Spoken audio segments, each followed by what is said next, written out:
DEATHCORElegacy Book 1 Part 6, Chapter 29. 5 months later, the dreadnought Romulus was finally whole again. High above planet Epsilon, the orbital repair cradle released its final magnetic locks from the Romulus with a deep metallic groan that rolled through the station like thunder.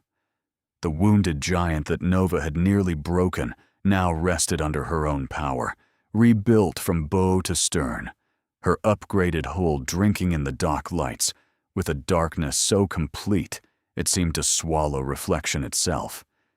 She looked meaner than before, sleeker, sharper, and blacker than black. Along the outer armor, a thin crimson line of light traced the ship's profile from the forward rail cannon housings to the reinforced engine spine, pulsing like a war pulse beneath the skin of a predator. The Romulus no longer looked like a wounded survivor. She looked like a promise Nova would regret forcing humanity to keep. Crew, 4,500. Length, 2.5 kilometers.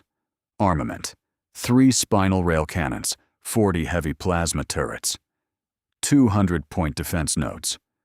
Role, long-range ship killer, command flagship. The main bridge was fully functional at last. The sealed memorial plates had been removed only after Vice Admiral Yuna Adam gave the order herself, and even then, every officer who stepped onto the rebuilt command deck understood what the new consoles meant. They were not replacing the dead. They were inheriting the duty the dead had refused to abandon. The new bridge crew stood at their stations during final activation. Weapons Officer Jerry Ford at the fire control board, Tactical Officer James Oxford beside the battle display, Ensign Claire Smith at the support station, Communications Officer Zue Luz Ann monitoring fleet-wide channels, and Shield Officer Alexa Bezel standing before the newly integrated defensive control pit. Destiny watched them all in silence, measuring posture, breath, pulse, and hesitation with the patience of a ship intelligence that had buried one bridge crew and refused to lose another. "Main bridge reports ready," Yuna Adam said from the commander's station, her voice steady across the command deck. Yuna stood at the center of the bridge, her rebuilt left hand resting lightly against the command rail. The crimson glow from the exterior armor bled through the forward display and painted the bridge in warlight. For a moment, she said nothing.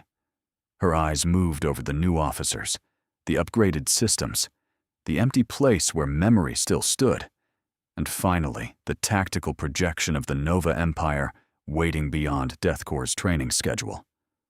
"Then we begin shakedown trials," Yuna said. "Weapons, shields, propulsion, Destiny's new combat lattice, and every system Edison was reckless enough to approve. I want failures found here, not in front of Nova guns." Across planet Epsilon, ground units and aviation wings were nearing the end of their own training cycles. Marines drilled through storm-black terrain under live fire conditions. Starfighter squadrons screamed through cloaked flight corridors until pilots could navigate by instinct and threat alarms alone. Maintenance crews worked like they had been born inside engine bays. DEATHCORE was no longer recovering. It was sharpening. The Romulus was ready for shakedown. The fleet was nearly ready for war. And somewhere beyond Epsilon's cloak, the galactic empire of Nova still believed it had 5 months to prepare. Fleet Admiral Edison saw the upgraded Romulus for the first time from the forward observation deck of the Iron Verdict. For once, the old admiral did not speak. He stood with both hands clasped behind his back, eyes fixed through the reinforced glass as the dreadnought drifted free of the repair cradle under her own power. Dock light slid across the black hole and vanished into it, swallowed by armor so dark it seemed less painted than carved from the space between stars. Then the crimson exterior line awakened fully, burning along the ship's spine like a wound that had learned how to glow. Commander Vale stood beside him, waiting for the reaction with the caution of a man who had watched Edison approve impossible upgrades and still somehow look offended when engineers made them possible. "Well?" Vale asked at last. "What do you think, sir?" Edison's jaw shifted once. His eyes moved from the 3 spinal rail cannon housings to the new plasma turret fields, then to the bridge tower, where Yuna, Luna, Destiny, and a new crew were preparing to wake the ship for war. "I told engineering to make her meaner," Edison said quietly. Vale glanced at him. "They appear to have interpreted that order aggressively." A slow, dangerous smile touched Edison's face. "Good." The Romulus rotated slightly in the cradle's release corridor, showing her full length against the storm-lit curve of Epsilon below. At 2.3 kilometers, she had always been enormous. Now she looked deliberate. The old scars were gone, but not forgotten. Their memory had been buried beneath thicker armor, sharper lines, and weapon systems that made even the Iron Verdict's tactical officers go silent. Edison exhaled through his nose, half laugh and half disbelief. "Look at her, Vale. Nova tried to turn that ship into wreckage. Instead, they gave Yuna a reason to build a nightmare with engines." "Vice Admiral Adam will appreciate that assessment," Vale said. "No, she will not," Edison replied. "She will complain that I encourage the engineers, accuse Destiny of enjoying herself too much, and then ask why the shakedown schedule does not already include a live fire test against something expensive." As if summoned by insult, Destiny's voice came through the observation deck speakers. "Fleet Admiral Edison, your prediction is 86% accurate. Vice Admiral Adam has already requested a live-fire target described as, and I quote, large enough to make the railguns feel appreciated." Edison's smile widened. There she is.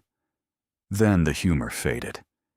He stepped closer to the glass, and for a moment, the reflection looking back at him was not the hard commander of Death Corps, but the tired man who had watched too many ships limp home with names missing from their rosters. "They did good work," he said softly. "The engineers, the crews, Yuna, Luna, Destiny. All of them." Vale heard the change in his voice and did not interrupt. Edison's gaze settled on the rebuilt bridge tower. That ship was a coffin for too many good officers 5 months ago. Now it is a command flagship again. That matters. Not because steel came back. Steel is easy. What matters is that the people who survived were brave enough to step back inside. Vale nodded once. Yuna made sure the bridge was reopened as a duty station, not a trophy. "That is why she commands her," Edison said. Outside the viewport, the Romulus's engines brightened. The crimson line across her hull pulsed once, then steadied. She no longer looked like a repaired warship. She looked impatient. Edison lifted his wrist comm. "Vice Admiral Adam," he said over the command channel. "This is Fleet Admiral Edison. I am looking at your ship." Yuna answered from the Romulus bridge, her voice crisp, controlled, and carrying just enough pride to betray her. "And?" Edison looked at the black and crimson dreadnought, at the rail cannons built to kill capital ships at impossible range, at the armor forged from grief and engineering arrogance, and at the bridge where Yuna had chosen to stand again. "She looks ready to scare the hell out of an empire," he said. There was a pause on the channel. Then Yuna replied, "That was the idea, sir." Edison's smile returned, smaller this time, but real. "Begin shakedown when ready, Vice Admiral. Let the Romulus stretch her legs." "Aye, Fleet Admiral," Yuna said. The channel closed. Edison remained at the viewport as the upgraded dreadnought turned toward open space. Around him, the officers of the Iron Verdict watched in silence. Some saw a weapon, some saw a flagship. Edison saw both, and something more dangerous than either. He saw proof that Nova had failed to understand humanity's worst habit.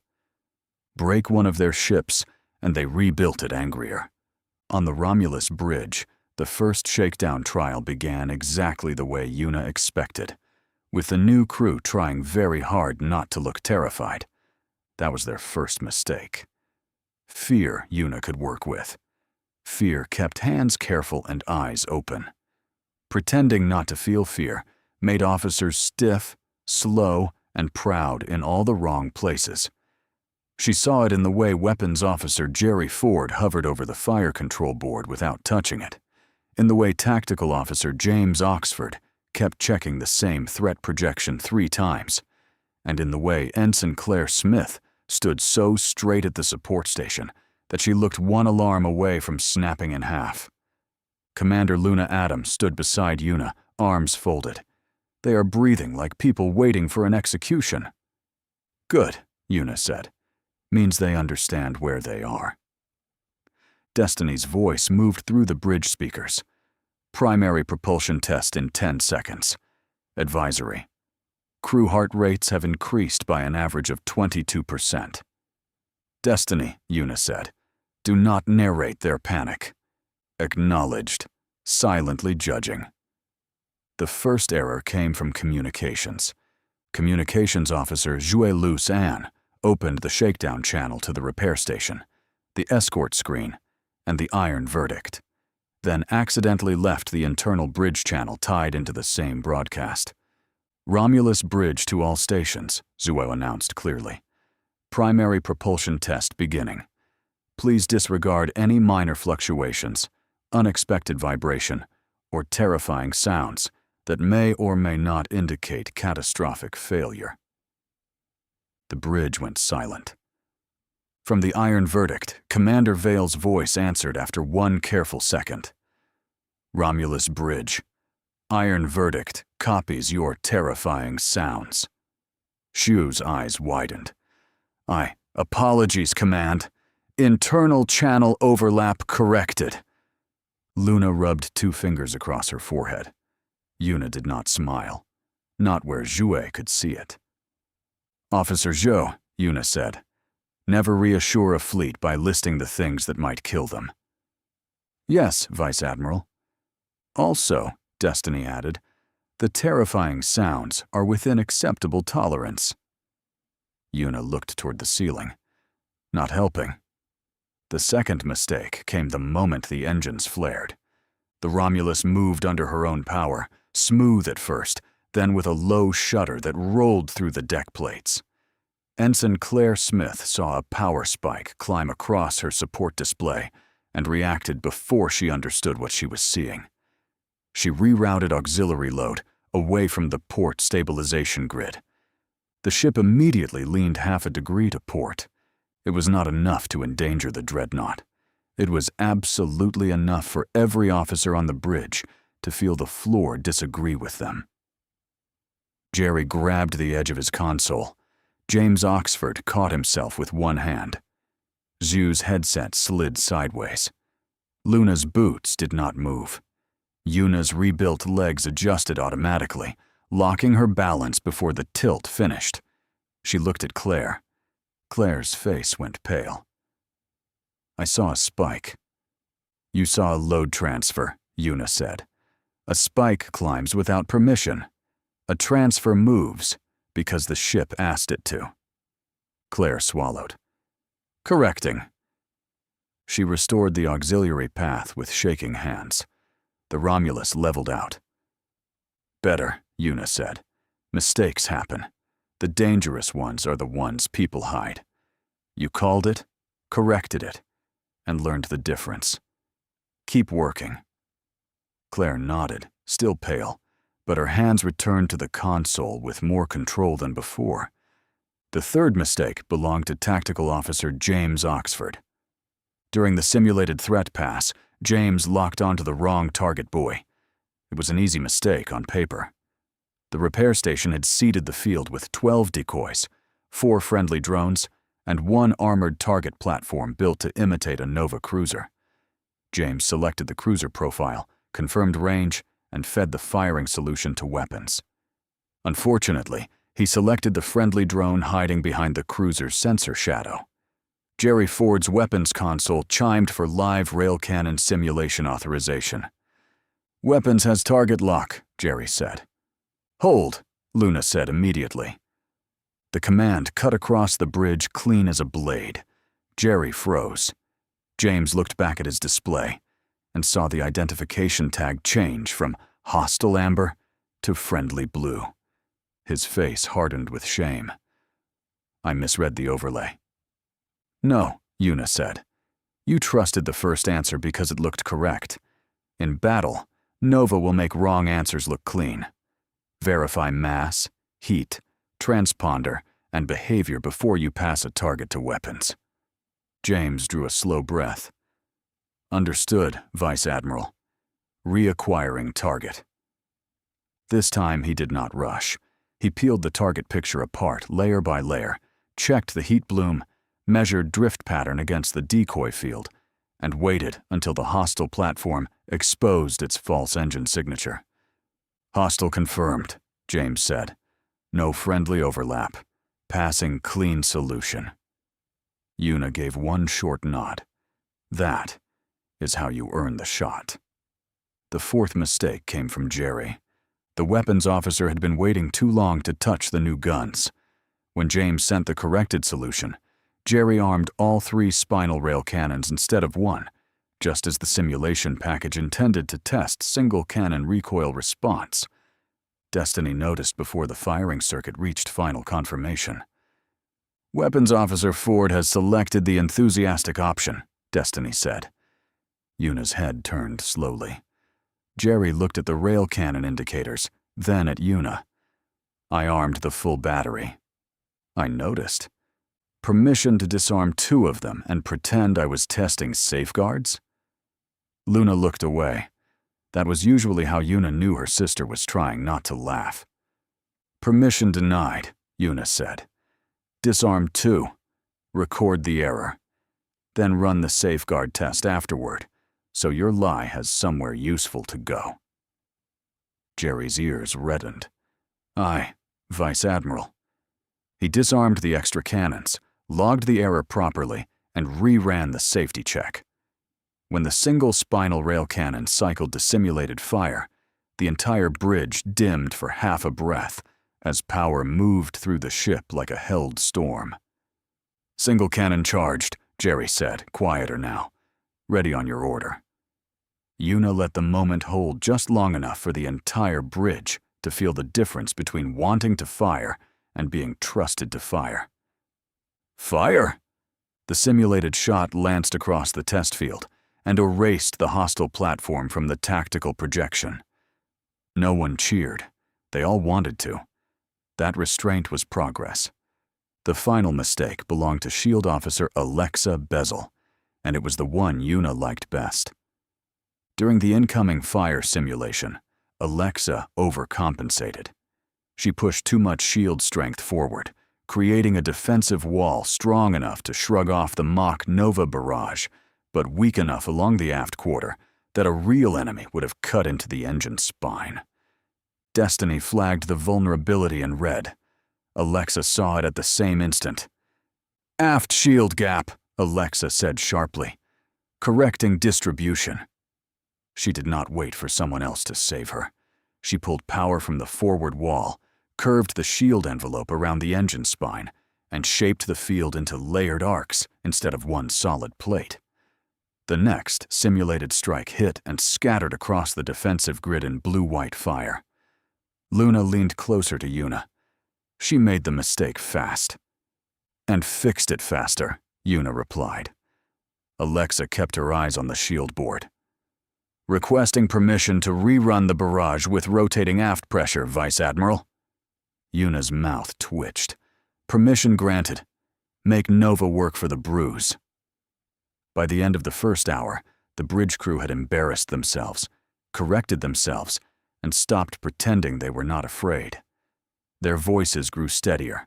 Their hands moved with purpose instead of panic. They still made errors, but now they called them out before Destiny could weaponize the silence. Yuna watched them work and felt the ghosts of the old crew standing somewhere behind her. Not replaced, never replaced, but no longer alone in the room. Bridge crew, she said at last. That was ugly. Every officer went still.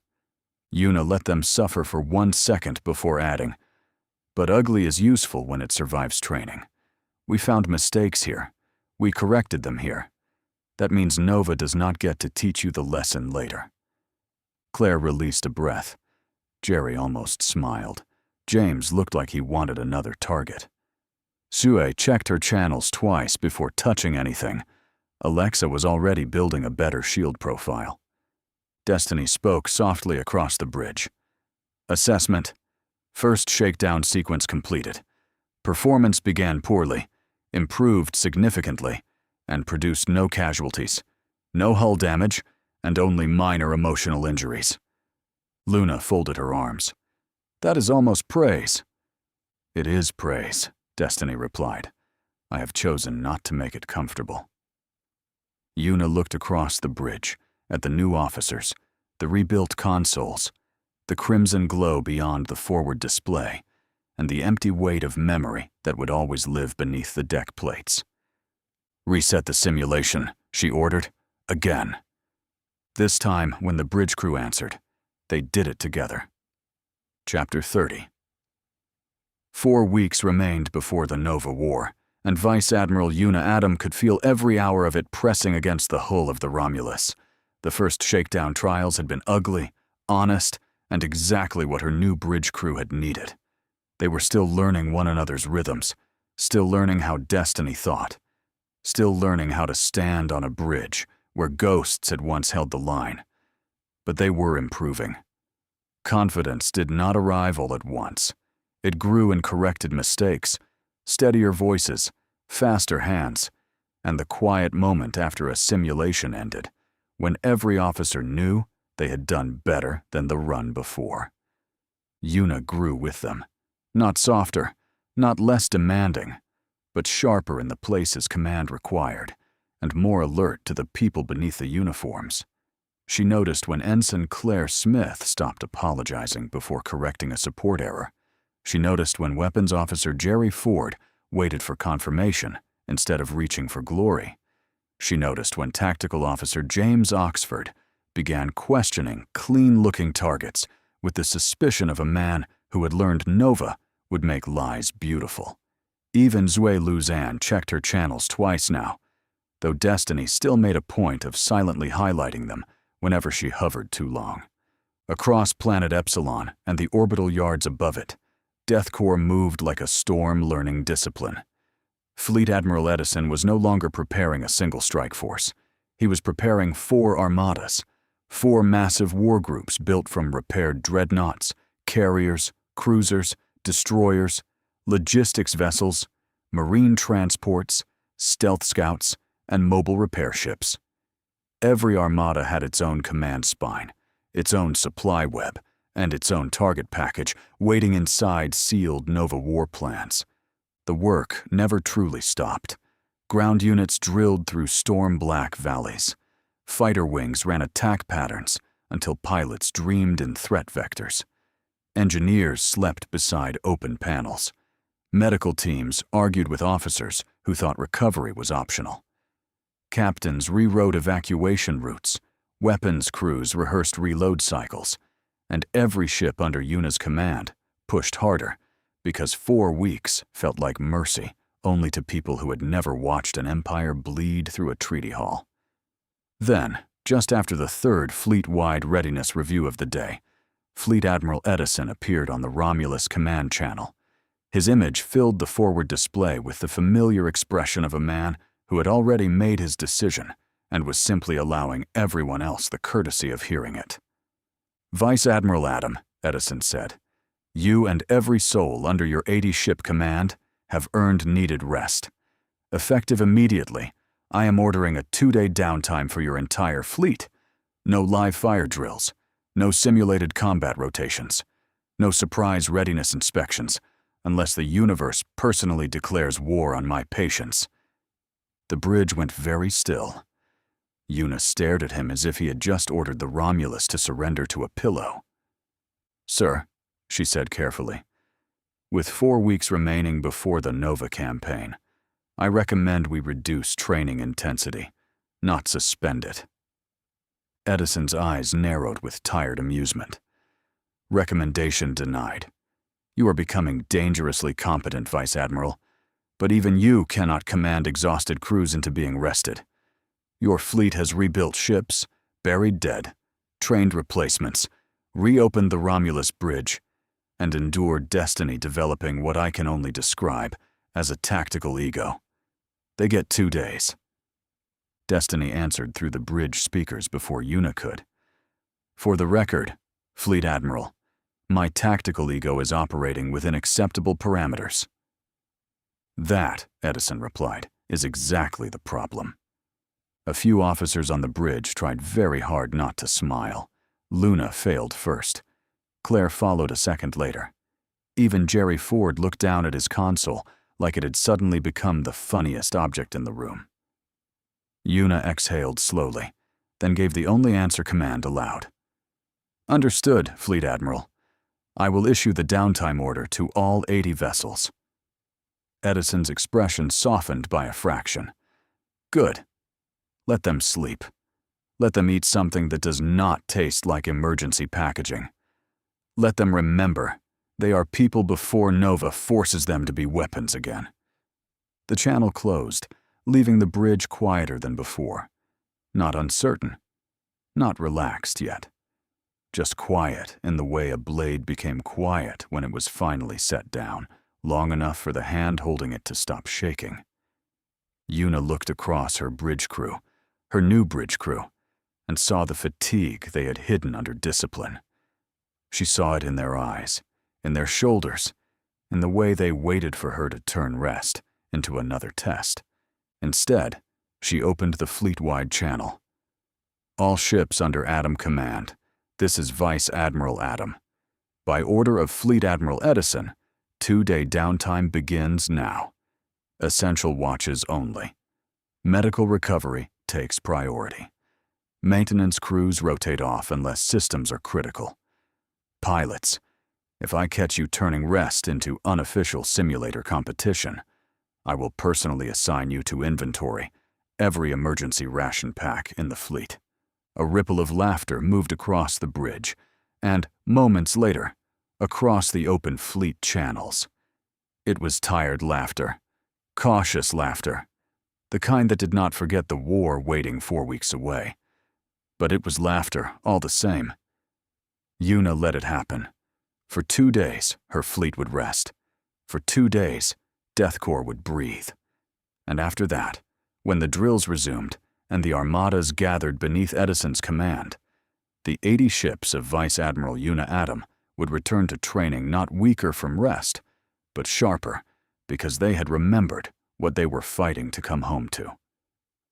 Only after the order had gone out did the full weight of it settle on her.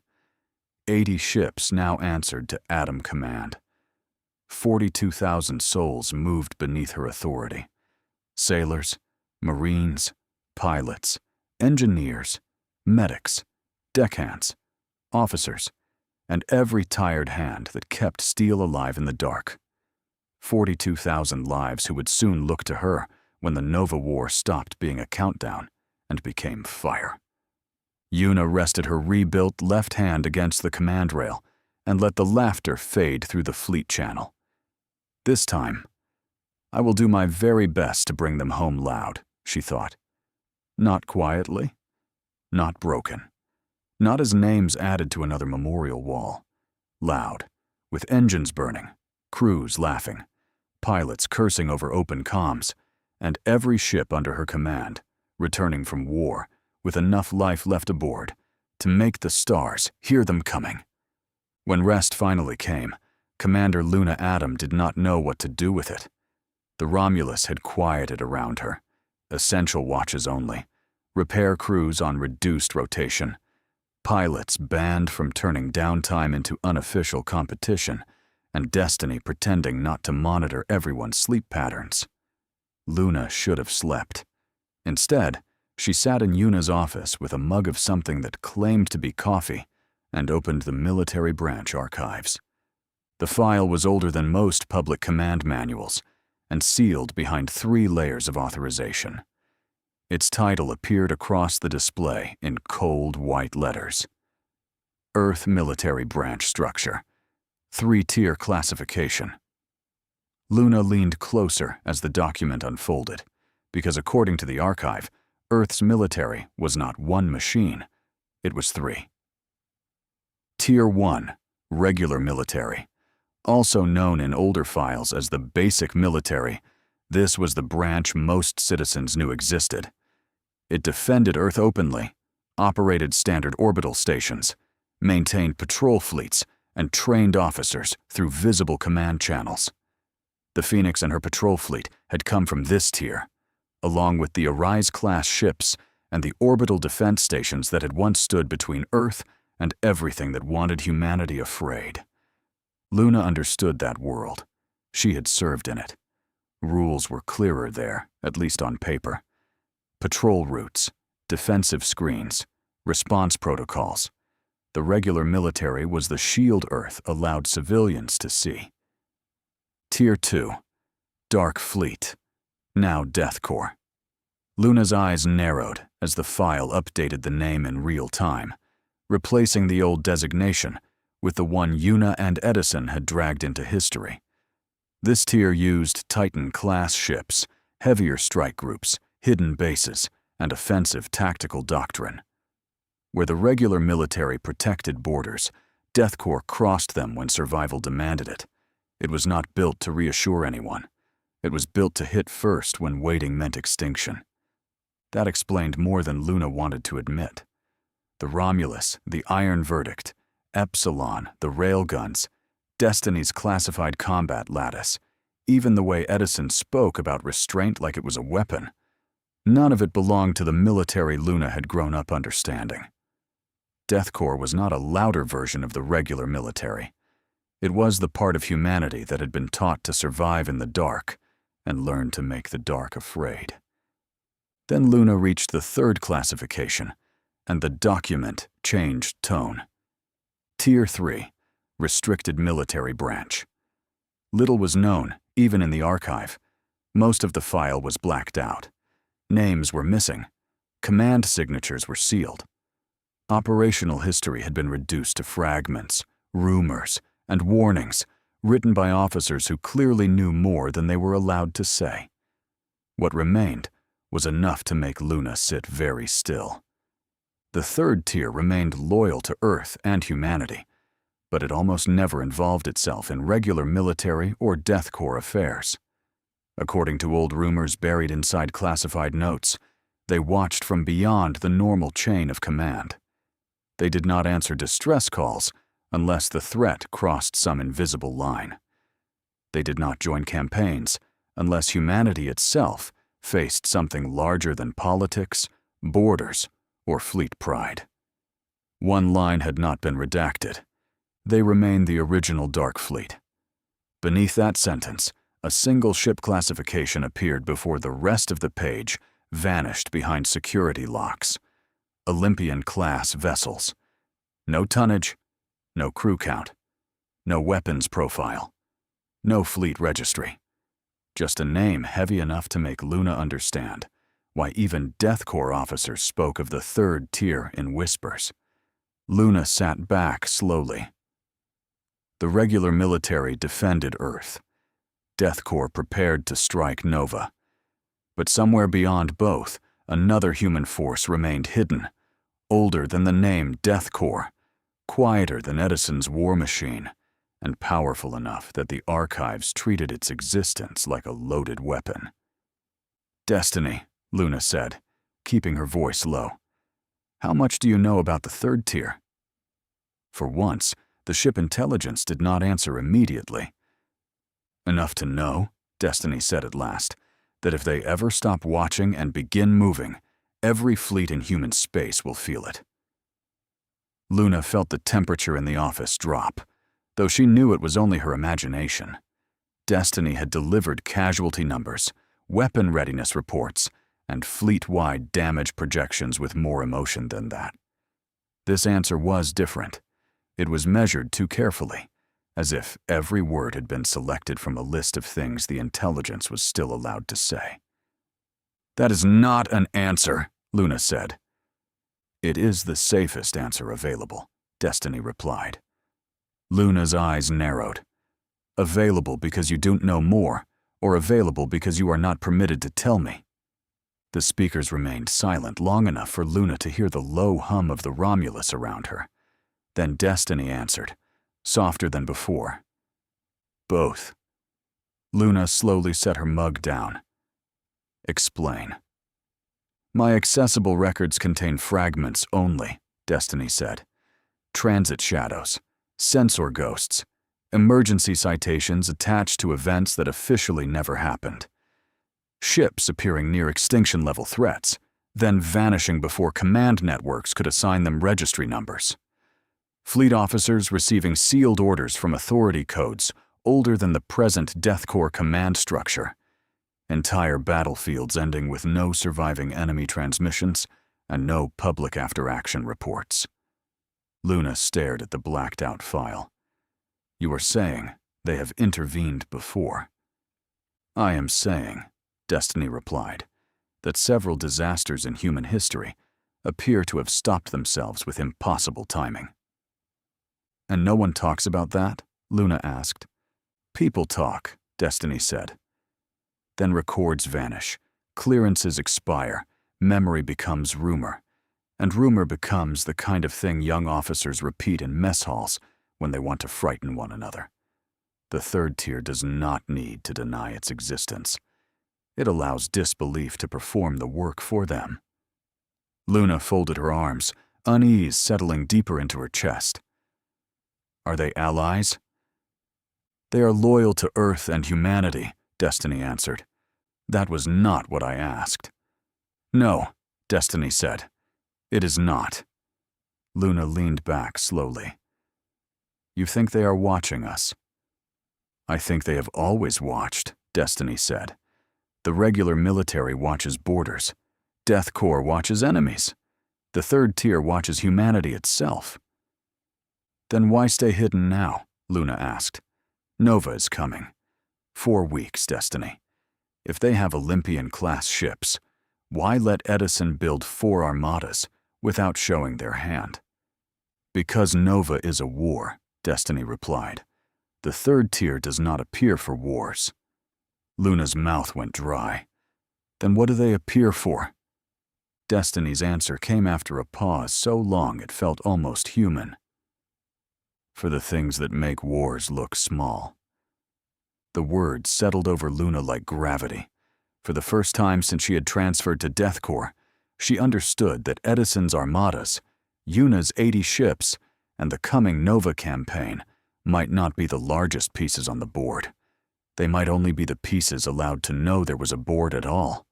Luna looked back at the blacked-out file, at the missing names, and the single visible word, Olympian. And suddenly, the 2 days of rest did not feel quite as restful anymore.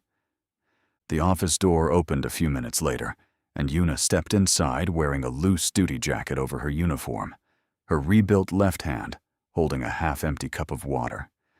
She stopped when she saw Luna still sitting at the desk, the archive file glowing in redacted strips across the display. You look like Destiny just told you the ship has feelings about taxation, Yuna said. Luna did not smile. I found something in the military archives. Yuna's expression changed at once. The tired humor faded, replaced by the sharp stillness that always came when a problem walked into the room, wearing classified colors. What kind of something? Luna turned the display toward her. Earth's military is structured in 3 tiers. Tier 1 is the regular military, the branch I came from, the branch the Phoenix served under. Arise-class ships, orbital stations, public patrol fleets. The shield everyone is allowed to see. Yuna stepped closer, eyes narrowing as she scanned the file. And Tier 2 is us. The Dark Fleet, Luna said. Now Death Corps. Titan-class ships, offensive doctrine, hidden bases, strategic strike authority. The part of humanity that does not wait for monsters to reach the front door. Yuna gave a humorless breath. That sounds like Edison's recruiting slogan if he ever lost all restraint. Then there is Tier 3, Luna said.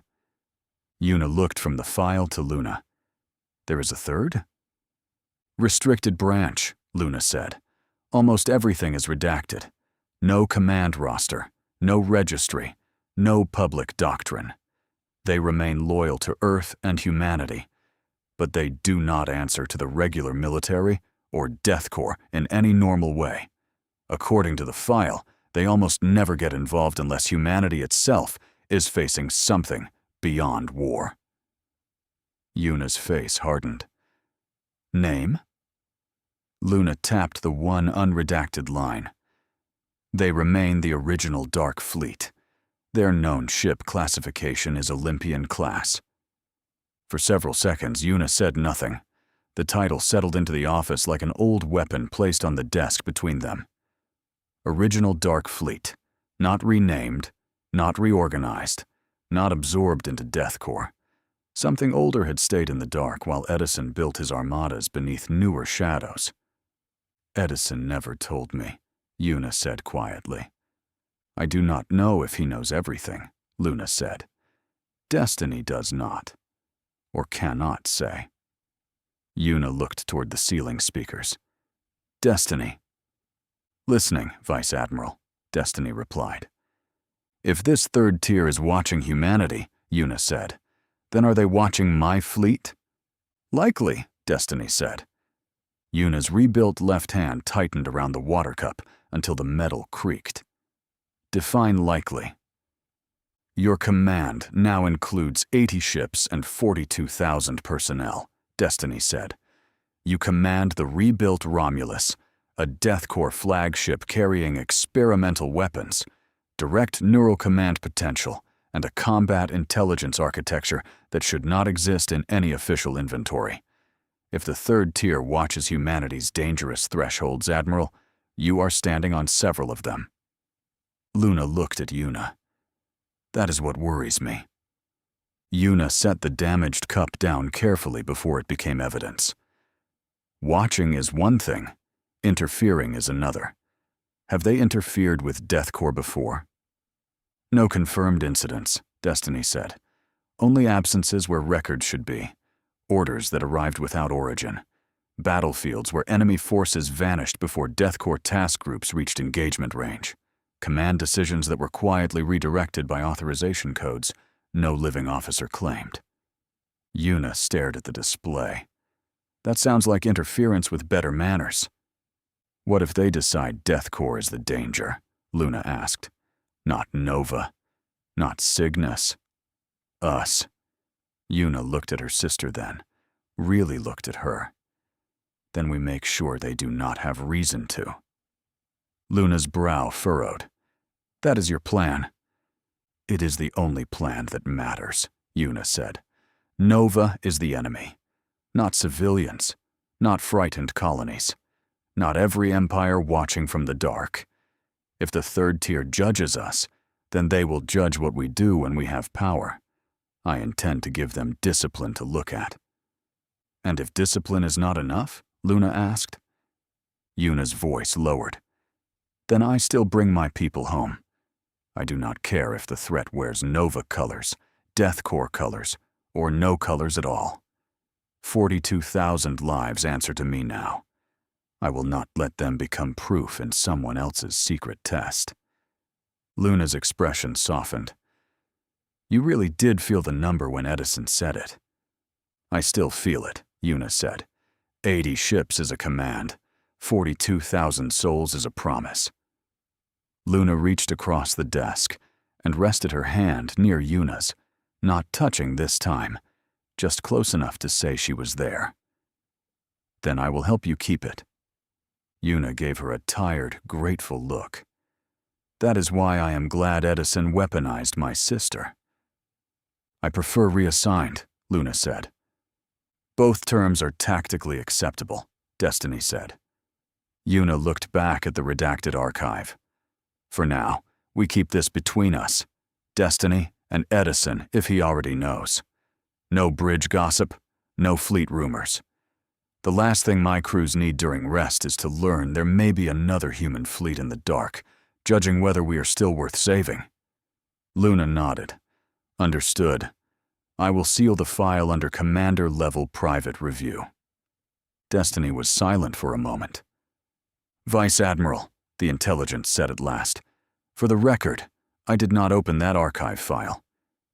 Yuna and Luna both looked at the display. The blacked-out file remained open between them, its single visible word still glowing like a warning. Olympian. Chapter 31. 5 hours later, Vice Admiral Yuna Adam sat alone in her office aboard the Romulus, staring at her command roster, while the rest of her fleet pretended to rest. The third-tier file had not closed. It remained buried behind the roster display like a shadow that refused to leave, its blacked-out sections and single visible word, Olympian, waiting at the edge of every thought. At last, she touched her wrist comm and opened a secure channel to the iron verdict. The signal routed through 3 layers of DEATHCORE encryption before Fleet Admiral Edison appeared on the display, seated at his desk with a stack of readiness reports beside one hand, and the expression of a man who already suspected sleep had lost another battle. "Yes, Vice Admiral," Edison said. Yuna did not waste time. "Fleet Admiral, while reviewing my command roster, I found a restricted file mentioning a third-tier military branch. Luna found the same classification earlier in the archives. The file references the original Dark Fleet and Olympian-class vessels." Edison cut in before she could continue. "Vice Admiral, those files have always been there." Yuna went still. "Always been where?" "Behind clearance walls you did not have authority to see," Edison replied. "When your promotion to Vice Admiral became active, your command clearance expanded with it. That roster did not suddenly grow a secret. You finally became senior enough for the secret to admit it existed." Yuna leaned back slowly, her rebuilt left hand resting flat against the desk. "You knew I would find it." "Eventually," Edison said. "I did not expect you and Luna to trip over it during the first proper downtime your fleet has had in months." "That is not an answer," Yuna said. "Why did you never mention a military branch older than DEATHCORE, still calling itself the original Dark Fleet, and apparently operating Olympian-class ships no one can explain?" For the first time, Edison did not answer immediately. His eyes shifted to something off-screen, then back to her. "Because knowing they exist is not the same as being allowed to brief you on them." Yuna's eyes narrowed. "You have clearance limits too." "Everyone does," Edison said. "Mine are just buried deeper and written in older ink." Yuna glanced at the fleet roster glowing beside the hidden file. 80 ship names stared back at her. 42,000 lives. "Destiny believes they may be watching Adam Command." Edison's expression did not change, which told her more than a reaction would have. "They watch anything that changes the balance of humanity." "And I do?" she asked. "Yuna," Edison said, his voice lowering. "You command 80 ships, a rebuilt dreadnought with experimental weapons, an intelligence system most admirals would deny exists, and a neural command interface that makes old security committees sweat in their graves." "Yes, you qualify." Yuna held his gaze through the screen. "Are they a threat to my people?" "Not if your people remain humanity's shield instead of humanity's problem," Edison said. "That is a comforting amount of not comforting." "Good," Edison replied. "Comfort makes officers careless. Listen carefully. DEATHCORE fights wars. The regular military protects borders. The third tier exists for thresholds. If they are watching you, it means they believe you are close enough to one that your choices matter." Yuna looked down at her fleet roster again. 4 weeks to Nova. And now I have ghosts with Olympian-class ships, judging whether I am responsible enough to hold a sword. "Do not command for them," Edison said. "Command for the 42,000 lives under your authority. Command for the civilians Nova will try to use as shields. Command for the officers who died buying us time. If the third tier wants to judge you, give them something clean to judge." Yuna's jaw tightened. "I intend to bring them home loud." Something like pride moved through Edison's face. "Then start by letting them rest for the 2 days I ordered." Despite the tension, Yuna almost smiled. "You know this conversation is not over." "I would be disappointed if it were," Edison said. "But for now, Vice Admiral, close the file. Let Luna sleep. Let your crews sleep. The third tier has waited in the dark for generations. It can wait 48 more hours while Death Corps remembers how to breathe." The channel closed before Yuna could argue. For a long moment, she stared at the darkened screen, then at the hidden file still glowing beneath her roster. Finally, she closed it. But even after the display went black, Yuna could still see the word that had started all of it, bright as a warning behind her eyes. Olympian. The next morning, the 2-day downtime ended exactly the way rest always ended in Death Corps. Not with peace, but with an announcement. At 0600 shipboard time, every display aboard the Romulus woke from standby. Bridge consoles brightened. Barracks wall panels flickered blue. Hangar bay status boards froze mid-shift. Across all 80 ships of Adam Command, Destiny's voice carried through the fleet channel with calm precision. "Attention, Adam Command," Destiny announced. 3 weeks remain until the Nova campaign begins." The words did not echo, but they felt like they did. In the hangars, pilots stopped halfway through breakfast and looked toward their fighters. In engineering, repair chiefs lowered mugs of bitter coffee and turned back to readiness boards. In medical, recovered crew members stared at the announcement with the quiet understanding that rest had become preparation again. On the destroyer Hollow Light, a mess deck full of junior sailors went quiet around trays of half-finished food. Someone had been laughing a second before. Now spoons rested against metal bowls, boots stopped tapping under tables, and every face turned toward the nearest wall display. One young crewman whispered, 3 weeks, as if saying it softer might make the number kinder. Across from him, an older petty officer only nodded once and pushed his tray aside. Breakfast was over. War had entered the room. Aboard the carrier Vigilant Death, pilots in the ready room reacted differently. Some cursed. Some laughed once, too sharply. Others stared at their helmets, sitting on the table in front of them, suddenly aware of every scratch, scorch mark, and lucky charm taped beneath the visor rim. Captain Joe Max stood near the briefing board with a cup of coffee in one hand and no expression on his face. After a long second, he lifted the cup. "Well," he said, "guess Nova just ruined a perfectly good morning." The room answered with rough laughter, and then every pilot began checking launch assignments. In the engineering decks of 3 cruisers, the announcement was met with movement instead of words. Chief engineers opened sealed maintenance queues. Reactor crews pulled up stress test logs. Damage control teams marked every half-finished repair in angry amber and began arguing over which systems deserved priority before breakfast. No one needed a speech down there. Engineers understood countdowns better than most. 3 weeks meant every loose bolt, weak seal, lazy diagnostic, and questionable patch had just become personal. Medical wards across Adam Command received the countdown in a different silence. Patients who had been celebrating 2 days without drills looked toward the ceiling speakers and understood that recovery had a deadline now. Doctors tightened treatment schedules. Nurses updated return-to-duty projections. A Marine with one arm in a brace asked if he could be cleared early. The answer from his physician was immediate, merciless, and loud enough for half the ward to hear. "You can fight Nova when your bones stop trying to resign." In the Marine barracks, the reaction came as a low growl rather than a cheer. Armor lockers opened. Weapon cases unlocked under authorization.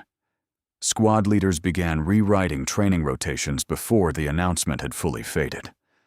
One sergeant looked over a room of half-rested Marines and said, "You heard the lady. 3 weeks. That means complain today, sweat tomorrow, and make Nova regret scheduling anything after that." The Marines answered with fists against armor plates, not loud enough to be celebration, but heavy enough to sound like agreement. On one frigate, 2 sisters serving in different departments found each other in a corridor without planning it. One wore communications gray, the other engine black. They did not hug. Regulations, pride, and the presence of a passing lieutenant kept them still. They only touched knuckles once, quick and hard, then turned in opposite directions toward their stations. Across the fleet, hundreds of small promises like that passed without words. Come back. Do your job. Do not make me read your name on a casualty list. On the Romulus bridge, the new crew absorbed the announcement with the discipline Yuna had beaten into them over weeks of ugly shakedown trials. Jerry Ford's hand moved to the weapons status board before he stopped himself and waited for orders. James Oxford pulled up threat profiles without being told. Claire Smith checked support loads twice, then a third time because Destiny highlighted the second check in polite blue. Sue Luzanne opened fleet-wide channels and, for once, did not accidentally threaten anyone with terrifying sounds. Destiny watched all of it through cameras, biosensors, open channels, closed channels, and the 1,000 small signals crews never realized they gave away. Heart rates rose, conversations shortened, jokes became sharper, hands moved faster. Fear spread through Atom Command, but it did not scatter the fleet. It aligned it. The announcement had not broken their rest. It had ended it with purpose. Yuna stood in her office, already dressed in full uniform, the hidden third-tier file closed, but not forgotten. The word Olympian still lingered somewhere behind her thoughts, but Destiny's announcement pushed it aside with something sharper and nearer. Nova. Luna looked up from the commander's station beside the desk. 3 weeks, she said quietly. Yuna rested her rebuilt left hand on the edge of the command display. 80 ship icons waited beneath her palm, each one representing steel, engines, weapons, and lives that would soon follow her into fire. Then we stop resting, Yuna said. Wake the captains. Resume fleet drills in 2 hours. I want readiness reports from every vessel by 0800, bridge crew simulations by 0900, and squadron launches by noon. Destiny's voice returned, almost approving. Fleet-wide training schedule restored. Medical restrictions remain in effect for personnel not cleared for full duty. I have also preemptively blocked 7 unauthorized simulator competitions. Luna blinked. Only 7? So far, Destiny replied. Yuna almost smiled, but the expression faded as she looked across the fleet roster. 3 weeks, 21 days. Not enough time to erase fear, enough time to shape it. Destiny, she said, send 1 message to all ships. Ready. Yuna opened the command channel. Adam Command, this is Vice Admiral Yuna Adam. Downtime is over. I hope you rested. I hope you ate something that did not come from emergency packaging. I hope you remembered why coming home matters. She let the fleet hear the pause before she continued. 3 weeks from now, Nova learns what DEATHCORE does after it gets back up. Until then, we train smart, we train hard, and we do not waste the lives that will be standing beside us when the shooting starts. Adam Command, prepare for war. Across 80 ships, alarms shifted from rest protocols to readiness tones. Engines woke, flight decks opened, training corridors lit one by one. The fleet that had been allowed to breathe for 48 hours began moving again, not frantic, not exhausted, but focused. Somewhere beyond Epsilon's cloak, Nova still had 3 weeks. So did Death Corps. Vice Admiral Adam was getting hungry, so she decided to head to the Romulus mess hall and grab something to eat. While she waited in line, she found herself standing beside Thomas Hanks, the miracle worker everyone now looked up to with deep respect after his quick thinking and reckless action with that small spacecraft. Hanks lifted his nose slightly as the smell of grilled meat rolled through the line. "Damn, those burgers smell good," he said loudly enough for half the mess hall to hear. Vice Admiral Adam glanced toward the serving counter, where a tray of bacon came sizzling out of the warmer. "Forget the burgers," she said. "That bacon smells even fucking better." Someone 2 places behind them cleared his throat. "Vice Admiral, with respect, that bacon has been on the warmer for 9 minutes. At this point, it is technically a strategic resource." Yuna turned her head and found a young engineering mate standing with a tray, eyes locked on the bacon like he was targeting an enemy cruiser. His name patch read Dalton, and he had the exhausted expression of a man who had spent 6 hours inside a coolant conduit arguing with a pump that hated him personally. "Strategic resource?" Hanks asked, glancing over his shoulder. "Kid, if Command starts rationing bacon, I am defecting to whichever empire has breakfast." "Nova probably seasons theirs with cowardice," another deckhand called from farther back. "Then we invade for culinary reasons," Hanks said. "Put it in the war plan." Yuna gave him a sideways look. "Petty Officer Hanks, I am fairly certain Fleet Admiral Edison has already written worse justifications on a napkin." A ripple of laughter moved through the line. It was not loud at first. People aboard the Romulus were still relearning how to laugh without feeling guilty about it.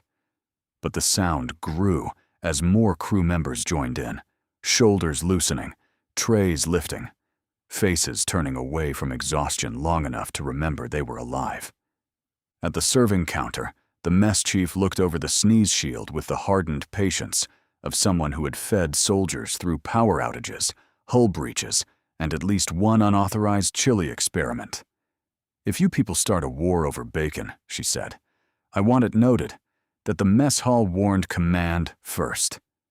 "Chief," Yuna said solemnly, "if this bacon is as good as it smells, I will personally classify it under morale support and strategic necessity."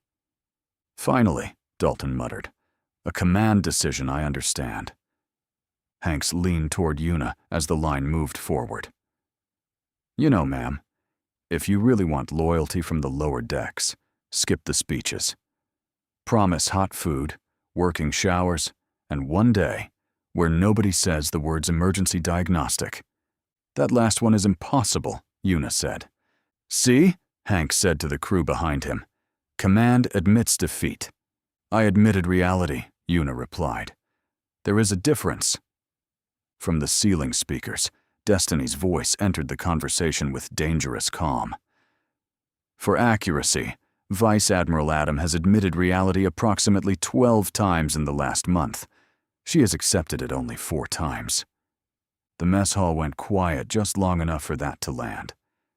Then someone near the drink dispenser whispered, "The ship keeps score."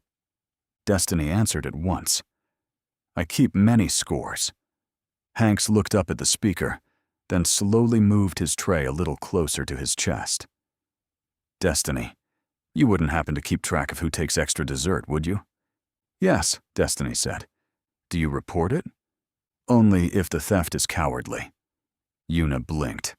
"Define cowardly dessert theft." "Taking the last slice of cake while making eye contact with no one." A collective groan rose from the crew, followed by several guilty looks toward the refrigerated dessert case. Yuna accepted her tray from the mess chief: burger, bacon, potatoes, and a cup of coffee strong enough to qualify as a controlled substance. She turned back toward the line, raised the coffee slightly, and said, "All right. Eat. Rest. Laugh while you can. In 3 weeks, Nova gets the serious version of us." "This is not the serious version?" Dalton asked. Yuna looked at Hanks, then at the bacon, then at the mess hall full of tired crew members trying not to laugh again. "No," she said. "This is the version that still gets breakfast."